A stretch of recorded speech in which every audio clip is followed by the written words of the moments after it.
Okay, let's look at redox equations.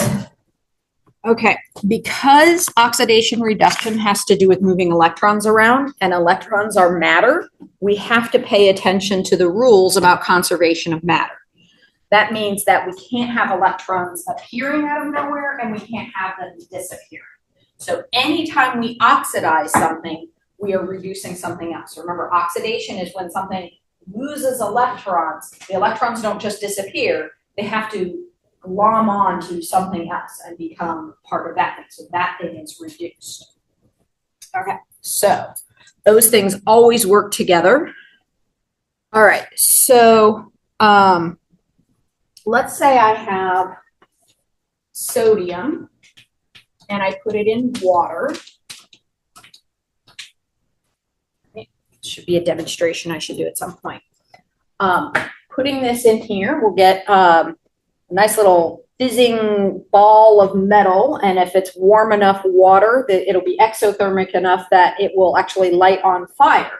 And the thing that lights on fire is one of the products. So we get hydrogen, and then we also get sodium hydroxide.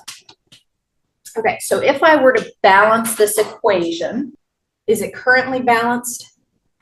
Actually, since these are aqueous, I was going to separate these. Sorry, let me do that. So.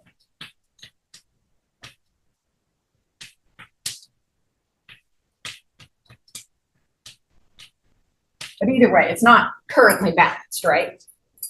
Okay, so let's see. We have 3 hydrogens versus 1. So let's make this an even number of hydrogens and call that 2. Now I have 2 oxygens. So if I put a 2 there, now does it look balanced? Okay, so it looks balanced. Now let's think about this in terms of oxidation and reduction. What's the oxidation number of sodium as a pure element? Anything in its elemental form has the same oxidation number. 0. Okay, because remember the charge, which right now this is not charged, is the sum of that is going to be equal to its oxidation number. So it's going to be 0 for sodium. Okay. We already did water, so we said hydrogen was +1 here, oxygen was -2. So now we go over to this side and we've got hydrogen as a pure element. What is its oxidation number? 0. And then this sodium is +1 because it's got a plus. And then over here, oxygen is -2. And if this is -2, what does hydrogen have to be? We have -2 plus hydrogen equals -1. So +1. All right. So this, that just looks like an H, doesn't it? +1. This doesn't really change from the water. Right. +1 hydrogen, -2 oxygen. So we're going to kind of ignore those for right now.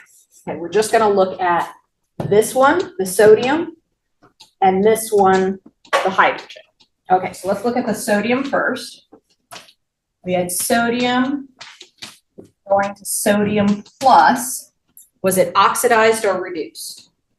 It was oxidized, right? Because oxidized is losing electrons, so this lost an electron. So I'm just going to put this electron over here for right now. This is called a half reaction. I'm just showing the oxidation part. So that means that my hydrogen better have been reduced. If I have 2 things that are oxidized or 2 things that are reduced, I need to go back and check my oxidation numbers. Okay, so I have H2O, and that's going to form H2. And so this was +1, and this is 0. So is that reduced? Yeah, so the charge went down, oxidation number went down, so it's reduced. Okay. Each hydrogen gained how many electrons? 1, right? But there are 2 hydrogens. So I have to have 2 electrons in here. All right, now just to make all of the elements balance, I'm going to throw in the OH here. Okay, and we said there were going to be 2 of these and 2 of these. All right, so now all of our elements balance. You agree with that? So if I add these 2 equations together right now, I'm going to get this equation but I'm going to have this random electron over here. And that means that somewhere I have an electron that just disappeared into the universe. Okay? So a way that you can check that when balancing equations is that the charge should also balance. So on this side, this has a -2 charge, and this is neutral. This is neutral, and this has -1, but there are two of them. Okay, so it's -2 on both sides. This one is neutral. This one is positive, this one's negative, and so they cancel and they're neutral. Okay, so these two are okay. What about up here? So let me erase all these numbers up top that are kind of confusing things. This side is neutral, right? It's neutral, neutral, +1, -2. Okay, so I've got an extra negative charge. So that's telling me I'm off somewhere. I lost an electron.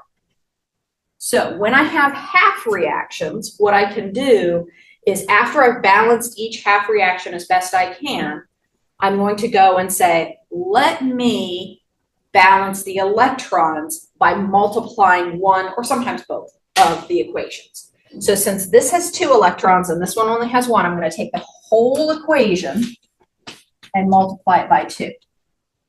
So now when I put everything together, I'm going to have 2 sodiums, that's before the arrow, plus 2 waters, plus 2 electrons.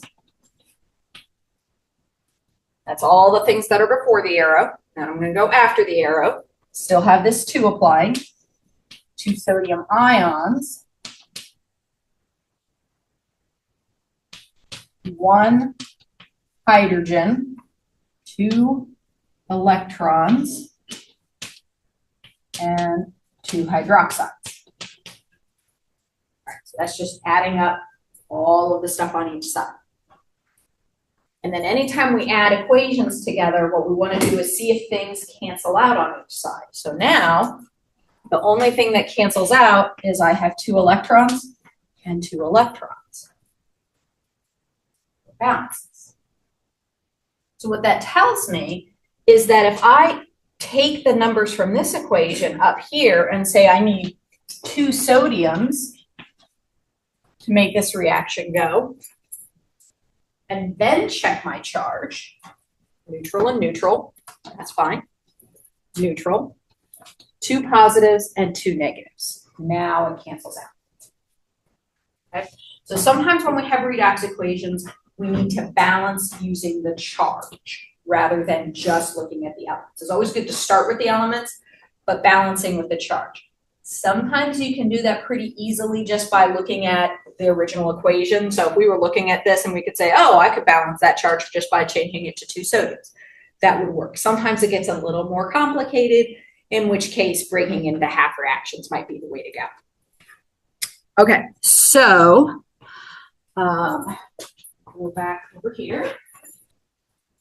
Okay, so the first thing we want to do is assign the oxidation number. And then we want to separate into our half reaction. So we're going to separate the oxidized elements from the reduced elements.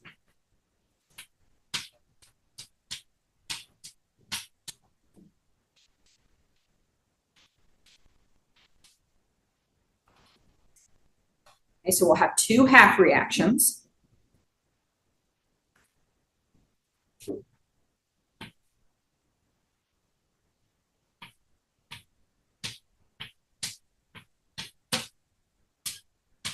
So when I have something that is oxidized, actually, let me start that way. Oxidized half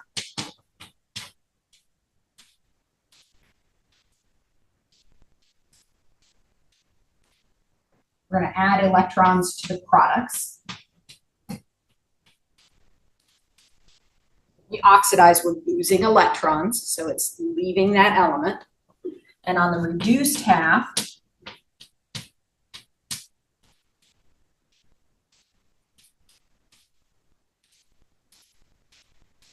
electrons to the reactants.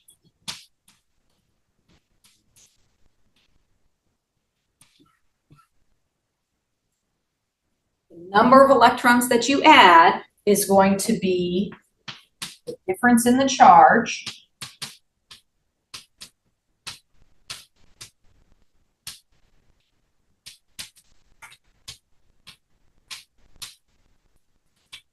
times the number of atoms of that element. Okay, so since we had 2 hydrogens, we had to multiply by 2. And I probably should have said here, when we separate the elements into the half reactions, we also want to balance those. To balance the elements in the half reactions. And once we've assigned the electrons, then we're going to check to make sure that they're equal. So if the half reactions don't have equal electrons,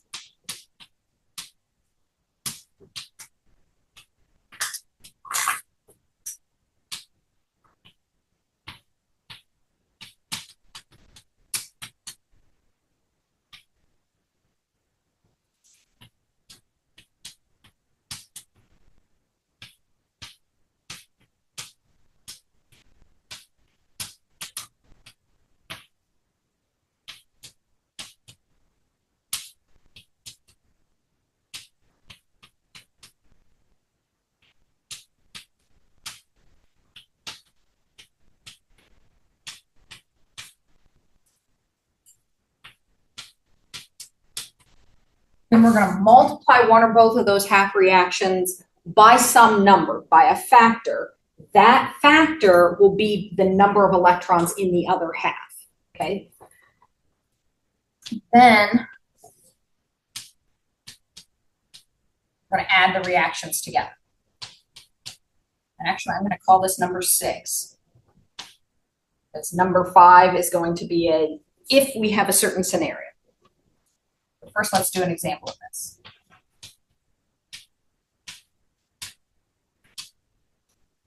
All right, so copper is a coinage metal. We make coins out of it. So copper, silver, and gold in that column, they really prefer to be in their elemental state. It's really hard to get them to be oxidized. But if they are oxidized and we bring another metal into their presence, then that other metal tends to reduce them. So if you have aluminum foil over food that has some kind of moisture and acidity that can help conduct electricity and a different kind of metal, sometimes you'll get a chemical reaction going on because aluminum is just the opposite. It is very easily oxidized. So pretty much any other element present is going to take electrons away from aluminum. Okay, so if we want to balance this equation, element-wise, it's already balanced. Okay, we want to assign oxidation numbers. So we've got charges on those two. These oxidation numbers are 0. It's simple. Okay, then we're going to break it into our half reaction. So one half reaction is going to be aluminum going to aluminum 3 plus. One reaction is going to be copper 2 plus going to copper. The battery's going to die before class is over. Oh well. So then we need to put in some electrons because the elements are already balanced. So I'm going to look over and I'm going to say which half is oxidized. So which of these is the oxidation? Aluminum. And on that side, I'm going to put electrons in the products. And so how much did the oxidation number change by? 3. So it's going to be 3 electrons. For the copper, this is going to be the reduction. I'm going to add electrons on this side. How much does the oxidation number change by? 2. So I'm going to have 2 electrons. Okay. So we added those. Then we're going to check, do the half reactions have the same number or equal electrons? Well, this one has 2, this one has 3. So they don't. So we're going to have to multiply the whole half reaction, by the number of electrons in the other one. So I'm going to multiply this one by 3, copper one by 3, and the aluminum one by 2. Okay. If you like, you can rewrite it so you can kind of see those numbers distributed. So we could say, well, this is going to be 2 aluminum in equilibrium with 2 aluminum, 3 plus 6 electrons. And this one will be 3 copper, 2 plus 6 electrons in equilibrium with 3 coppers. Okay. So then I add those 2 reactions together, everything before the arrows, 3 copper, 2 plus 2 aluminum in plus 6 electrons in equilibrium with aluminum, 3 plus 6 electrons, plus 3 coppers. So I'm adding these 2 equations. And I'm going to see, does anything cancel? Why, yes, my electrons cancel. That's what I'm hoping for. And I'm left with a balanced equation. So why does this matter? This matters because of stoichiometry. If I am trying to figure out how much copper I can get by adding a certain amount of aluminum, mole-wise, I am going to only need 2/3 the amount of aluminum as I have copper in order to get it all to be reduced to form copper.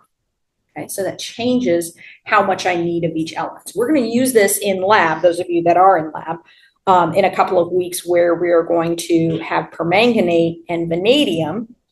And the permanganate, which was a +7, we did that one before, is going to go down to +2. So that's a change of 5, but the vanadium is only going to change by 1 or 2 or 3. Okay, and so we're going to use that stoichiometry to figure out what's going on. Okay, so this was pretty simple. Usually we don't have ions just by themselves. There'd be another ion around. So let's say there was copper sulfate. That sulfate doesn't do anything. It's just floating around. It's not doing anything. But sometimes, especially in aqueous solutions, we have a metal that starts gathering more oxygens or giving up oxygens as it changes oxidation state. So we might have, I mentioned permanganate is MnO4 minus, and it's going to change to Mn2 plus. Well, now if I have this as part of the half reaction, I've got oxygen in there. I've got to do something with the oxygen. So what I do with the oxygen depends on whether I'm in an acidic environment or a basic environment. So the acidic environment's easier to deal with, so we're going to do that one first. And if you don't know, just assume that it's acidic.